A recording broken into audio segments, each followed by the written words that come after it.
Halló, Ég heiti Elsa ég heiti Jonni. og við erum Sögukastið. Verið velkomin. Hjartanlega velkomin. Og ég verði líka smá að segja allan hér á Íslandi verður velkomið haust. Já, Það er 1. september þegar við erum að taka þetta upp. Það svo sannarlega haust núna, finnst mér. Það svona, hvað maður segja, það byrja að lita staðins en að laufin og svona. Já, nei ég líka bara, ég veit það ekki. Ég ein af þeim sem nenni ekki svona fake sumrum á Íslandi. Nei, það eru hundlega. Þá vil ég bara hafa frekar bara proper haust. Já, 100% sko.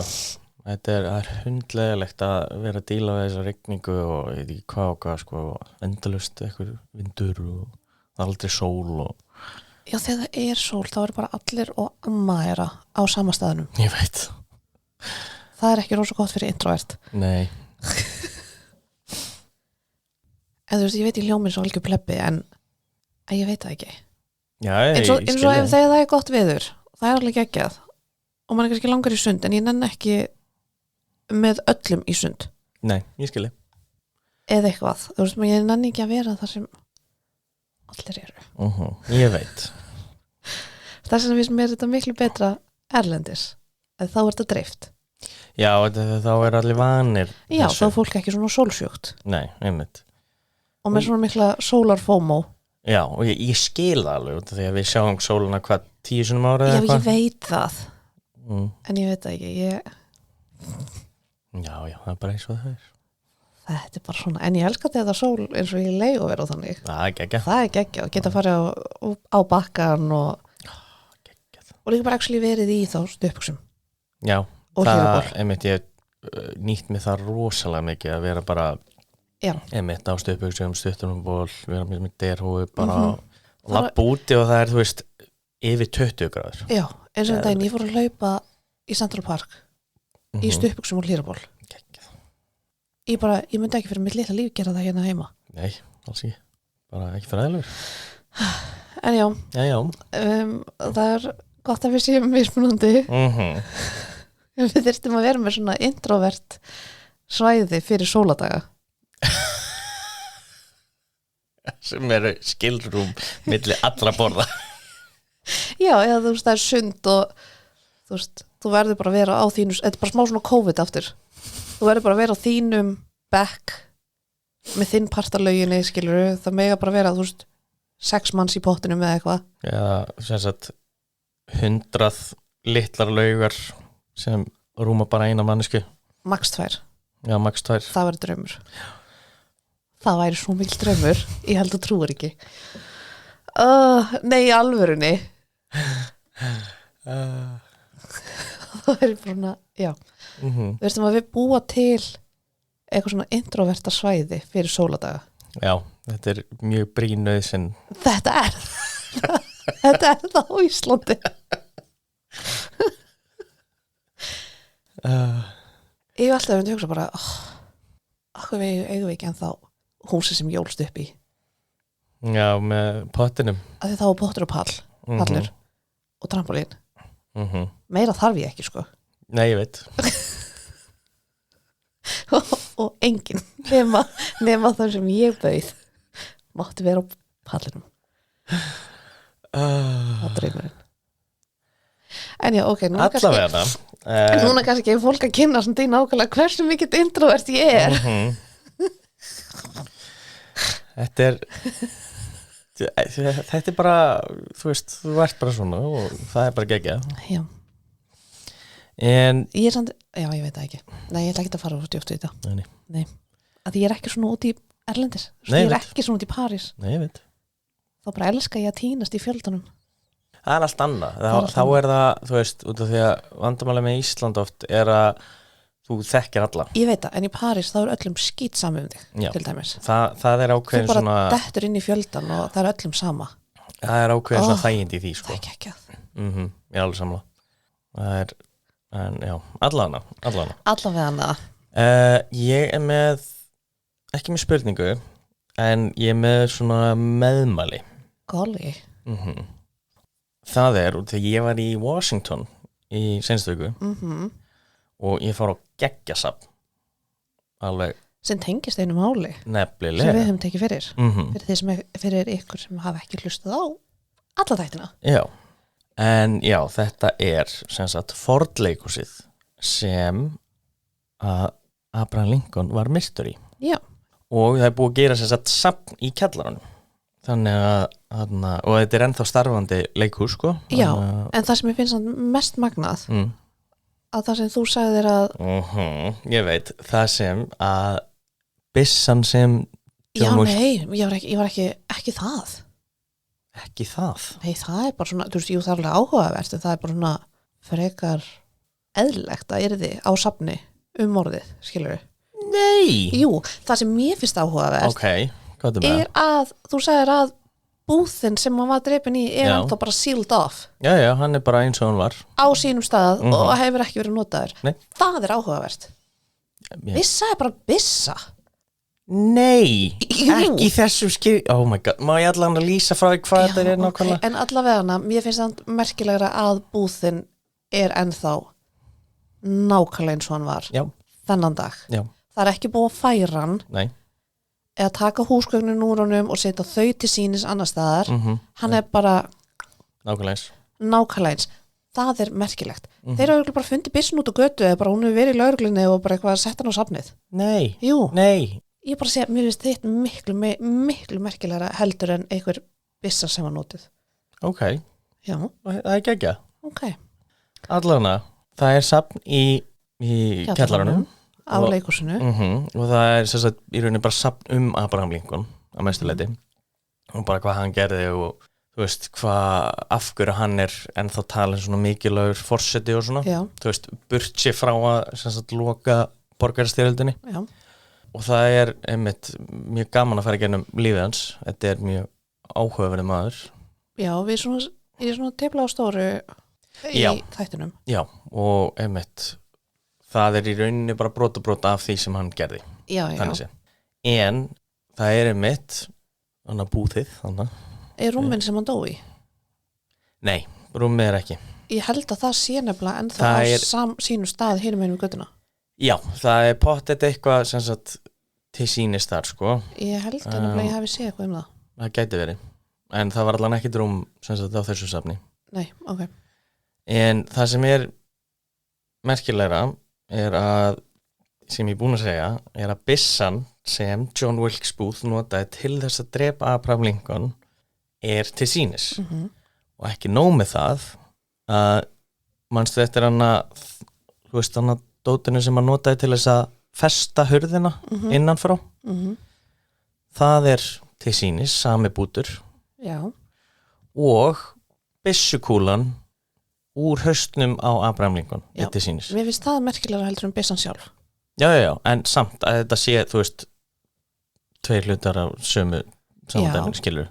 Þetta mér finnst það ógeðslega flott og merkilegt og einmitt það var svona mjög mikla deilur víst það af hverju þið ætti að sýna þetta og þetta frekar svona ógeðfellt en það var ákveðið að sagnfræðilegt mikilvægi var mun meira heldur en hvort þetta sé viðeigandi eða ekki. Já.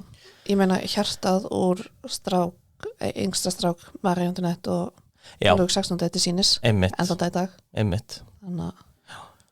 Þannig að þetta var svona þetta var rosalega áhugavert og líka eina svona við þáttinn þegar þú varst að lýsa umhverfinu að þó það hafi lýst í vel en þá rosalega erfitt að sjá þetta almennilega fyrir sér og það var svo gaman út því að veist, ég alltaf þetta frá þættinum og svona að sjá þetta í alvörunni þá gæti maður séð þetta bara já, þú veist hvar hann stökk niður hvar veist, eins og í minningunni þá var veist, svalina þeirra mun lengri burti frá sviðinu en það í rauninni bara á sviðinu. Já, það bara alveg upp við. Já.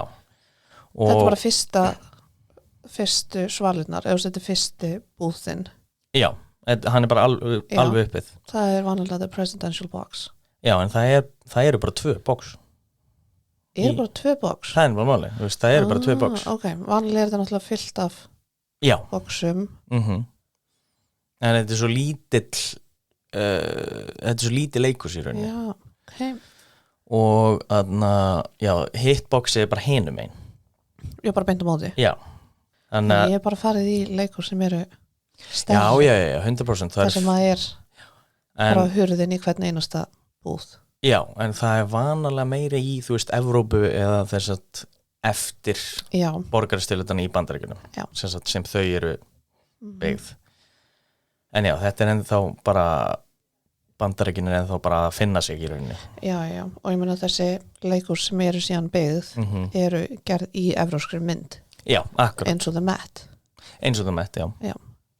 Já, og það er líka annað sem kannski ég áttaði mig ekki á þegar við vorum að taka upp þáttinn. Til þess að komast inn í bóksið, þess að forsetabóksið, þá þarfst að fara meðfram sætum almennings.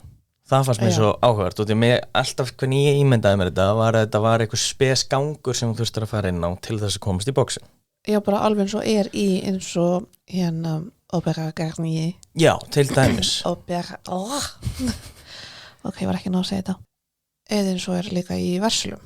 Já, akkurat. En þú er ekki farið? Ég farið í hvorugt en ég hef séð myndir af því. En einmitt þá var alltaf það var alltaf gangur fyrir aftan og það er svona sér inngangur sérhurð inn í hvert einasta box. Já. En einmitt það er ekki þarna sem er áhugavert.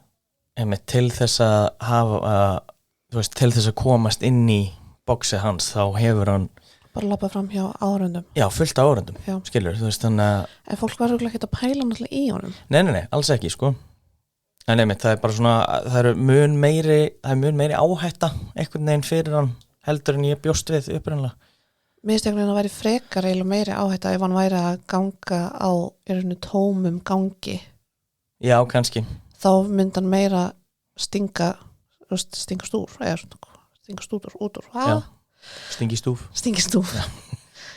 En já, þá væri kannski bara verðir fyrir utan að passa, skilur eða eitthvað, og þá Já, en það var náttúrulega, þú veist, eins og var greint frá að þá sem sagt, fór hann náttúrulega. Já, ég veit það, en ég er að segja samt að, þú veist, ef það er eitthvað einn að labba á gang og það er engin annar, þá er það mun grunnsamlegra heldur en bara einhver að koma að þá fellur hann í fjöldan. Algjörlega. Í rauninni. En já, ég mæli eindreið með að kíkja á þetta samt. Þetta er ógeðslega flott og ég mér varst ógeðslega gaman að það er einmitt líka búið að gera upp svona eftirlíkingar af öllu fólkin sem kom að morðinu. Og það er creepy. Já, í fullri stærð. Nei. Sko. Jú. Þannig að þú ert með hann George Atzerodt sem var hann fullur og Mr. Kerk og hann Mary Seward og allt þetta. Bara í fullri mynd, eða allavega svona næst því. Það er skrítið. Já, eins og segi, mér finnst þetta geggja. Ég fíla þetta í döfur. Og svo er þetta hjóla svona 7 kilometra til þess að heimsækjan. Já, akkurat. Stóra. Já.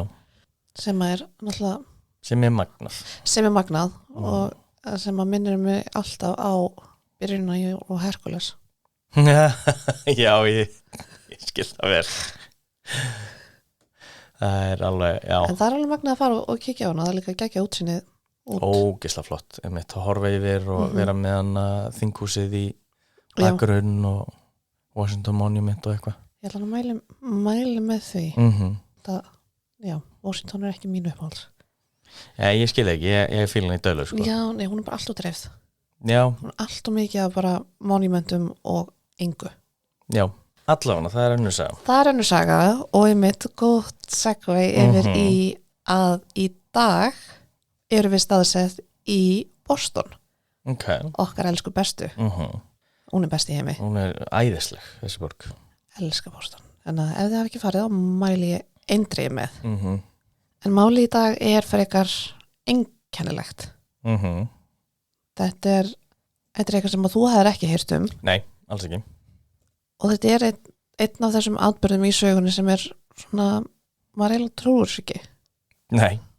En árið er 1919 og það er miðvikudagurinn 15. janúar sem þýðir að það eru liðin 106 ár frá þessum degi.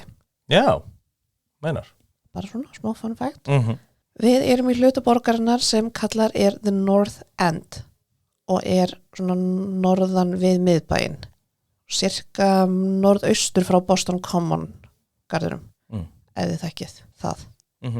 Í þessum hluta borgarinnar til dæmis The Old North Church og húsið hans Paul Revere, en hann spilaði stóran hlut í bandarísku byltingunni í Boston. The British are coming, the British are coming. Þetta sérstætt hann. Það? Hann reið á sínum hvíta hest og varað allar við að Bretarnir var að koma. Já, það mér talað að hann var instrumental. Já, ég rauninni þekksi honum að Bandaríkin eru til að miklu leyti, sko. En það allan hægt að fara að sjá húsi hans og svo líka garður og brú og allan garður tilengaður honum. Allan á þessu svæði. Nice. Men kannski tökum hann fyrir einn daginn. Já, við þurfum að taka hann fyrir, sko. Sérstaklega við ætlum að taka fyrir bandarísku Byltinguna. Frelsis í Bandaríkina. Allavega, árið líkt og ég nefndi 1919 og það kaldur vetradagur í Boston og það verður kalt í Boston. Það svo rakt. Dagurinn byrja venjulega fyrir Bostonbúa en rétt eftir hádegi breyttist allt. Stór tankur sem geymdi molasses sem á íslensku þýðir bæði sem melasi og mólasi. En þessi tankur sprakk sem var til þess að mikið magn flæddi borgina. Melasi, Árnastofnun viðurkennir þá þýðingu, þannig ég ætla bara að halda mig við hana. En þetta í rauninni síróp og formlega þetta auka afurð sem fellur til við vinnslu strásikurs úr sykureyr. Já. Í auðveldu máli þykkt og dökkt en ósætt síróp sem verður til þegar sykur unnin.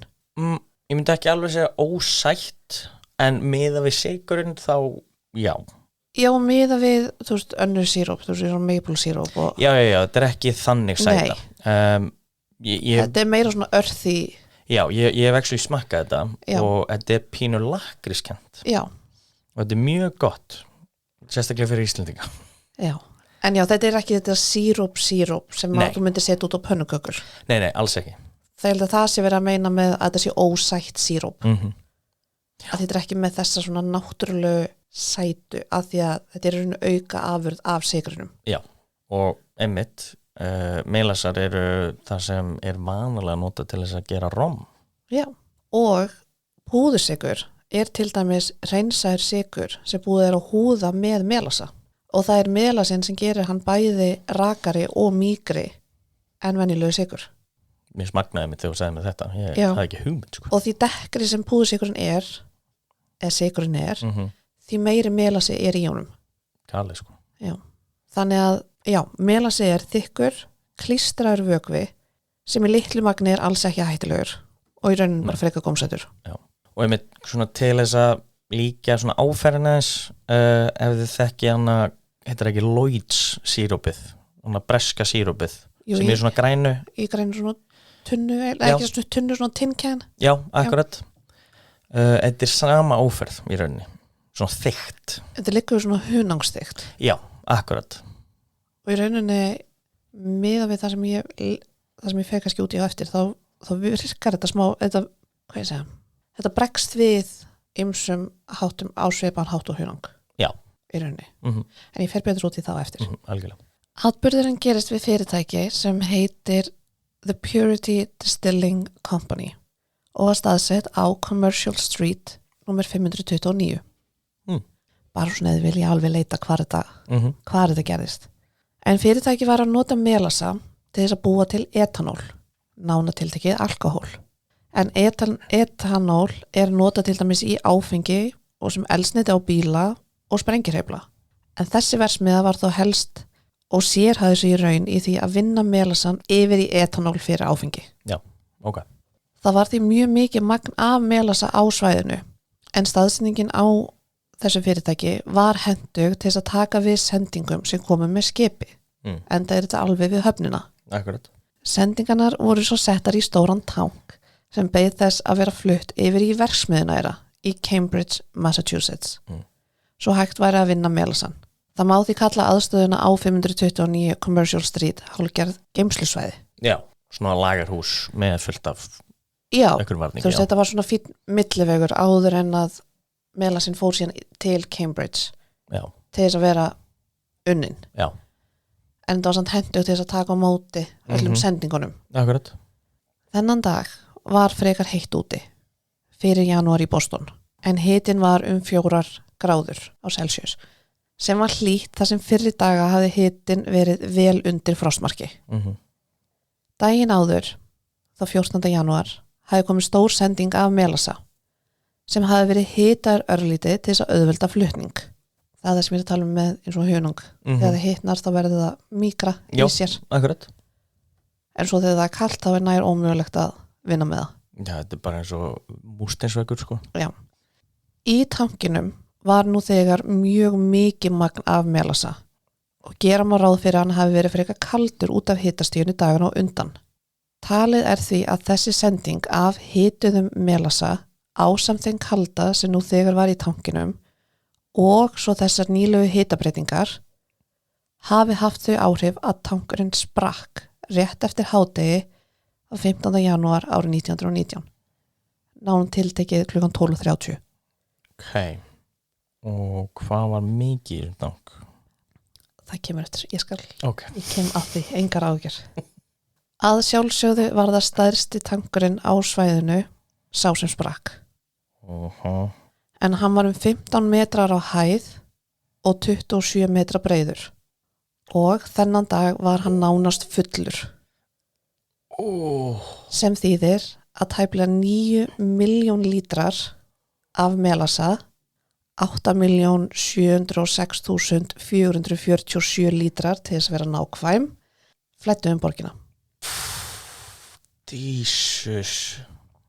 Þetta mikið magn vegur 12.000 tonn og flæddi götu Boston á tæplega 56 km hraða.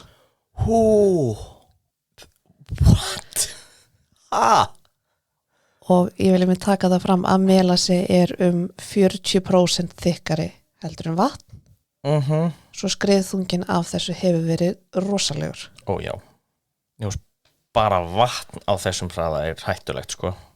Já. En þetta er tæplega 12.000 tonn af þyngd. Það er mikið magn sko. Þú veist, 9 milljón lítrar, þetta er ekki... Það er ekki eins og þetta ímynd sér þetta. Og á þessum hraða. Einmitt. Og það gerðist á núleitni. Já. Þannig að það var ekki tími til þess að forða sér. Nei, einmitt. Sjónarvottar og fólk sem var í nágrunnu fundu jörðina nötra þegar tankurinn sprakk og mörg töluðu að hafa heyrt a deep growl. Bara einhvern Já. Það er bara þegar málmurinn er að þenjast út. Einmitt, það hlýtur að vera eitthvað þannig sko. Sem og litla sprengjur sem hljómuðu líkt og skot úr hríðskotabyssu. Með gruna að það hefði mögulega verið allir pinnanir. Já, einmitt, út af þrýstingi eða eitthvað. Já, að það hefði verið þú veist. Svona að vera að skjótast. Já. Og sum líktu þessu við hljóði sem kemur frá ofanjarða lest þegar hún fer fram hjá manni. Það hefði verið svona rustle. Já. Þetta hefur vist verið áhugavert. 100% sko. En ég held líka bara að því að þetta eru nokkur svona mismunandi lýsingar á sama hlutnum. Sama hlutnum og ég held að fara eftir hversu nálagt þú varst. Já, 100% sko. Þess vegna eru mismunandi lýsingar á hljóðunum en ég held að fólk hafi bara verið mismunandi stöðum í borginni og það er leiðandi heyrt þetta. Já, ef þú heyrir ekki málminn ískra nema og sérstaklega nálægt. Já, en þess vegna skil ég líka eins og heyra svona, eins og ofanjarða lest að fara framhjá. Það er kannski, já. En líkt og ég nefndi þá flæddi allt magnið af Melasa götur Boston á tæplega 56 km hraða. Krafturinn var svo mikill að vökvi náði að taka leifarnar af tanknum með sér og á lestarteina sem voru ofanjarðar. What? Þá svona einmitt uppi. Sem var til þess að ein lestin, eða streetcar, fór af teinunum í smástund, en fjall þó ekki til jarðar. Fjallan ekki? Nei. Vá. Það er heppni maður. Hann fer af, þú veist, og svo hefur náð að stoppa eða eitthvað, þannig að... Já, það er galið. Það er galið. Út af því að einmitt ég bjóst við að þetta hefði endað hræðilega. sem sporvak sem fer að teinunum hrikalegt sko. Já, en það fer, þú veist, já þetta er alveg blessunarlegt. Já, 100%. Og já, ég veit ég hljómi svo bíluplata en melasi mjög þykkur vökvi þar sem vökvin breytist eftir hitastigi. Þar að leiðandi flóð líkt og þetta mun hættulegra en til dæmis flóðbylgja frá sjónum. En engar áhyggjur, ég ekki að segja að flóðbylgja sé ekki hættuleg. Nei. En að fá melasa á 56 km hraða á sig eins og lenda á vegg. Yep. Fólk hafði enga stjórn gegn þessu og 10 húsa voru rifin upp bara frá grunni og gjöreyðilegust. Wow. Og sérstaklega götunar í kringum versmiðuna eða fyrirtækið þá náði melasin 90 cm á hæð eftir að stærsta bylgjan var farin. Wow. Í gegn. Það galið. Þannig að það var bara 90 cm lag. Já. Þetta eins og tjara sko. Já. Þú lappar ekki döðulega í gegnum þetta sko. Vökvin svo klístraður ofan á allt að ef þú lendir í honum varstu fastur, sérstaklega ef þú misti lappirnar. Sjónavottur nefndi að víða sáust mót af einhverju lifandi fljóta götunar að berjast fyrir lífi sínu. Samkvæmt þessu manni þá dóu hestar og dýr líkt og flugur í límgildru. Jesus. Og því meira sem þú barðist við eftir að aldan tók þig, því meira var greipið sem melasinn hafði á þér. Já, Jesus. Þegar hægjast fór á melasanum og hann hætti að flæða, þá var líkt og hann hefði ákveðið að setjast bara á götum borgarinnar. Og þar gegnir kuldin á þessu janúardegi stór hlutverki. Já. En melasi upp á mjaðmahæð sumstaðar settist og varð meira eins og gél sem hélt fólki og öðru föstu á sínum stað. Reynt var að bjarga fólki sem var fast. Björgunar aðala mættu á vettvang en þar sem melasin var búin að kólna var nær ómögulegt að ná einhverju úr greipum hans. En bæði var reynt að bjarga fólki með að koma með stóra trukka nálægt svæðinu sem reyndi að ná fólki úr vökvanum en einnig voru rúmlega 100 manns, svona cadets. Ég kalli það sjóliðar, það ekki sjóliðar? Jú, meðal annars. Þetta svona meira herliði. Já, en að því að þeir voru í þjálfun á skipi við höfnina. Já, þá þetta sjóliðar. Já. Já, þú veist, það líka kadett í venjulegum hér. Já, en þeir voru sjóliðar. Sjóliðar. Já. Björgunin fólks bæði því að reyna að ná fólki úr greipum melasans eða vara fólk við hættunni. Já, þannig að ekki færi inn. Nei, því að það var margir sem kannski hlupu að eða heyra öskur eða Já, reyna bara hjálpa en kannski gera meiri skaða. Já, þá voru þeir að vara fólk við þannig að björgunaraðgerðin ekki stærri en hún var nú þegar. Stuttu seinna var svo lögreglan í Boston mætt ásamt hópi fólks frá Rauða krossinum, hernum og sjóhernum til þess að aðstoða. Þannig að mjög margir voru að reyna að hjálpa. Björgunaraðgerðir voru virkar allan sólarhringinn í 4 daga eftir slysið en þá var ákveðið að hætta. Já. Mörg þeirra sem dóu voru föst í melasanum og óþekkjanleg samkvæmt björgunaraðilum. Og það var eiginlega bara ekki hægt að ná þeim úr melasanum. Nei, það svo mikið að tala að þau voru sko glazed beyond recognition. Já, getur ímyndaðir. Aðrir enduðu í sjónum og fundust ekki fyrir en sirka 3 mánuðum seinna. Og sko aðal ástæðan líka akkur að var ákveða hætt eftir 4 daga var að því að allir björgunar aðalega voru orðnir dauðþreyttir. Já, skiljanlega. Þannig að það var sko meira sem komin björgunar section fyrir björgunaraðala. Ok. Að þau voru bara uppgefin. Jesus. Að labba í þessu og reyna að því að þetta var bara fast. Já. Það ekki eins og þetta síðan bráðnar og jörðina eða eitthvað. Nei. Kannski að einhverju leiti en að því að það svo kalt að þá þetta bara þarna. Já. En fólk var, það þurfti björgunar aðgerðir fyrir björgunar aðala. Það galið. Sem náttúrulega líka og þegar eftir 4 daga reyndi að ná fólkinu sem var dái og bara fast, kannski bara á botninum. Það sem bara ekki hægt lengur. Nei. Í heildina slösuðust 150 manns og 21 manns dóu ásamt mörgum dýrum og þá sérstaklega hestum. Vegna fjölda þeirra sem slösuðust var búin til tímabundin spítali á svæðinu svo hægt væri að hjálpa sem flestum og mig grunar að tala látina hefði annars verið mun herri en hún endaði á að vera hefði þetta ekki verið gert. Já. Þau sem slösuðust og létust höfðu annarkvort lent í öldunni af Melassa eða orðið fyrir og jafnvel undir braki og öðru dóti sem fór á flakk. Það var svo ógeðslega mikið einhverju drasli sem hefur bara Öll húsin? Einmitt. Bara, hvað voru það? 4 hús eða sem bara... Nei, 10. 10? Vá. Sem bara fóru. Já. Já, einmitt. Getur ímyndaðir að fá, veist, vegg á þig. Já, jafnvel lótið sé úr timbrið, þá ertu kannski samt að fá sófa. Já. Og í þessum vökva, þá ertu ekki, og með sófa ofan að þér, þú ertu ekki að fara neitt. Nei, þetta er ekki okkur. Algengt var meðal þeirra sem lifðu og sem lentu onni í Melassanum eða lentu í öldunni. Að nefna tilfinningin sem þau upplifað var líkt og drukknun eða köfnun. Að því þykkur Melasinn settist að í öndunarvegi fólks og dýra sem gerði það að verkum að fólk gat ekki andað og misti meðvitund. Og mikið var að fólk og dýr fengu endurtekin hóstaköst eftir atburðinn. Þannig bara leið og búið að losa og það var bara eins og... Það var bara færingi. Já. Svo það væri bara stanslust. En það líka hefur örugglega tekið svolítið tíma að ná að losa þetta. Já, líka ef að það festi í öndunarvegi, það er hrikalegt, sko. Já, þú kannski, þetta gerir svo hratt. Þetta gerir svo hratt, já, þú hefur enga... Og kannski reynir að anda og þá færðu bara allt upp í þig.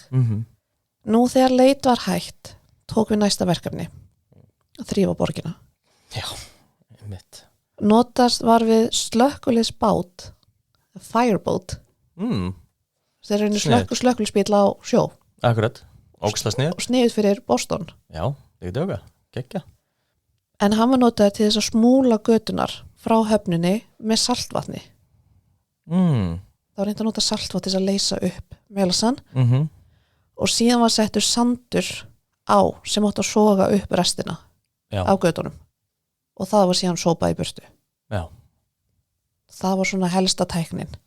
Já, bara reyna að binda þetta við sandin og það er auðveldar að sópa sandi. Já. Alveg svo Melassin bindi sig við sykur. Já, akkurat. Til þess að gera púðursykur. En já, þannig að það var reynt að brjóta niður með saltvatni og svo ná honum upp. Já. Fleiri 100 manns tóku þátt í að þrífa upp borgina og laga þær skemmtir sem Melassin olli, en þetta var mjög stórt verkefni. Já. Nokkrum vikum eftir atburðinn var búið að þrífa göturnar við það sem tankurinn sprakk. Já. Svona að mestu leyti. Við erum þá að tala kannski bara svona 4-5 blocks í kring. Einmitt. En brún slíkja þakti enn götunar. Enn lengri tíma tók að þrífa restina af götum Boston því Melassin flæddi ansi langt og inn og upp allt. Já, bara... Þannig ég vil lóta mest í skaðin og mesta hættan var þarna næst við þetta, en þá er þetta svona, þetta bara svona... Já, fór bara yfir allt. Allt. Til dæmis fannst Melassi á neðanjarðarlestastöðum, inni í lestum, í símaklefum og þá við talað á símtólinu sjálfu. Wow. Og út allt heima hjá fólki. Getur ímyndað þess. Grínið á tímabilinu var að allt sem að Boston búi snerti var klístrað. Já, ég get vel ímyndað með það. Og ég trúi því vel. Já. Einnig var talað lengi vel á sérstaklega á heitum sumadögum í borginni og lossaði upp svona sætlykt af Melassa. Já. En við erum að tala næstu 50 árin rúmlega. Og svona lengi? En þú veist, það er skiljanlegt. Það sem að þetta ná að smeygja sér inn allar rifur, inn í öll efni, gróður. Svo þetta farið í allar rifur. Ef þú sér bara rifu okkur húsi, þetta bara fer þar inn. Þú veist ekki ná að þrífa það. Nei, einmitt. Það er alltaf að búa að spasla hús. Það er svona góða við það. Já, nei, þú veist, en þetta er skiljanlegt. Og svo náttúrulega bara verður heitt þá hitnar, þú mýkist hann og það verður heitt í Boston. Það verður heitt í Boston, já. Fyrir ekki alveg upp í 30 gráður eða eitthvað stundum? 40 tæplega. Já. Eftir slysið lögðu 119 manns fram kæru á hendur United States Industrial Alcohol Company eða USIA. En þau hefðu keypt The Purity Distilling Company árið 1917. En það fyrirtæki átti geymslusvæðið þar sem tankurinn sprakk. Já. Fyrirtæki reyndi að taka ábyrgðina af sér með því að segja að tankurinn hefði verið sprengdur af anarkistum. Já. Að því að bæði var í fólk mögulega á móti áfenginu sem þau voru að búa til eða þá að þau voru á móti því að hluti af melasanum sem unnin var yfir í etanól var hægt að nota sem sprengju búnað. Já. Þannig að þau reyndu að nota það að fólk væri bara á móti þeim. Já. Þessina hefði þetta verið sprengt. Hvað ár var þetta aftur? 1919. Og 19, já. Þetta er rétt fyrir áfengisbannið.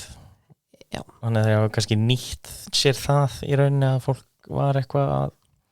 Já, en eftir 3 ár af réttarhöldum kom loks niðurstaða í málið.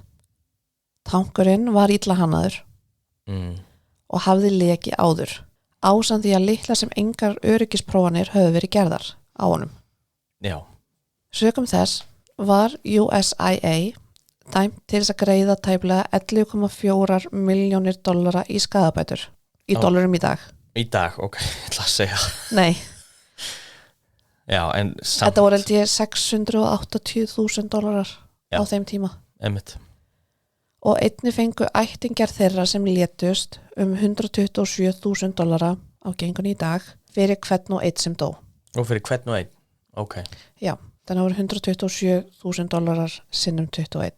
Já, fyrir þá sem létust sem sagt. Já. Ekki þá sem slösust. Nei, fyrir þá sem létust. Já, ok. Þessi réttarhöld eru mjög merkileg í sögu Bandaríkjanna. Ok. En þetta í fyrsta sinn sem stór fyrirtæki var dæmt fyrir vanrækslu af þessari stærðagráðu. Já, meinar, já. Í kjölfarið voru síðan gerðar strangari kröfur hvað var það byggingareglur, verkfræðikannanir og öryggisprófanir í Bandaríkjunum. Ok. Fyrir fyrirtæki líkt og þessi. Já, áhugavert. Þannig já. Þetta er galinn saga. Melasa flóðið í Boston. Já. Það sem kom mér eiginlega mest óvart eru hvað margir lifðu af. Já. Það var bara 21 sem dó. Já. Mér finnst það gali lítið tala, sko. Ég veit. En náttúrulega frábært, skilur. Það er frábært, en miðað við magnið. Og miðað við, þú veist, hraðan og bara það sem þeir eiga við, skilur. Og líka með þetta gerist að vetri til en ekki á sumri til sem gerir það verkum og það er erfiðar að vinna með melasan. Akkurat. Þannig að það er rosalega mikið af svona tilviljunum sem enda því að í rauninni... Já, en svo er þetta líka í rauninni heppni þannig sé að þetta gerist þarna við höfnina. Já. En ekki til dæmis á Newbury Street. Nei, einmitt. Þá hefur skaðin verið 10 verið, sko. Já. Það er allan að þá eitthvað af melasunum fer í sjóin væntanlega einmitt, þannig að þetta er leiðilegt að segja þetta en þú veist, þetta er kannski besti staðurinn sem það gæti að átt stað, sko. Já, í rauninni en þetta er samt galið. Það er fáránlegt, sko. Og líka þetta mikið magn. Það hefur örugglega bara átt að tæma hann sama dag eða þú veist flytja hann. Sko. Það hefur örugglega verið nýbúið að fylla hann á hann alveg, sko. Og síðan átt að setja þetta í minni tunnur og eitthvað svona veist, þaðan. Þannig að já, þetta er galin saga. Já, mjög áhugavert. Þetta er nefnilega mjög áhugavert. Og mér finnst líka eitt svona típist við þetta er að það þurfti þetta til. Já, ég ætlaði að fara að segja. Þess að það hefur verið að gera breytingar á og gera meiri kröfur hvað var það öryggi og að eitthvað sé í rauninni kannað af viðeigandi fólki Einmitt. veist, og það séu verkfræðingar sem eru að vinna að svona og þetta nefnilega svo leiðilegt en að þetta í rauninni bara svona í rauninni dæmi bara hvernig mannkynni virkar það þarf alltaf eitthvað slæmt að gerast áður en við breytum já.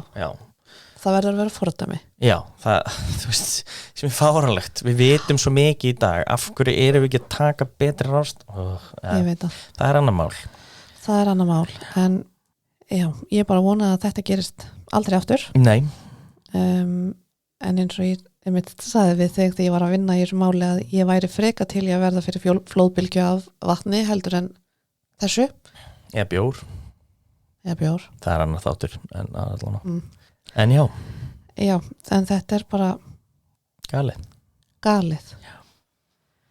En fyrir ykkur sem að Jesús minn fyrir ykkur sem eru búin að hlusta alveg til enda takk æðislega fyrir já, það var það sem ég ætlaði að segja ég vona að við notið þáttarins og já, bara þar til næst, við dýrkum ykkur algjörlega bye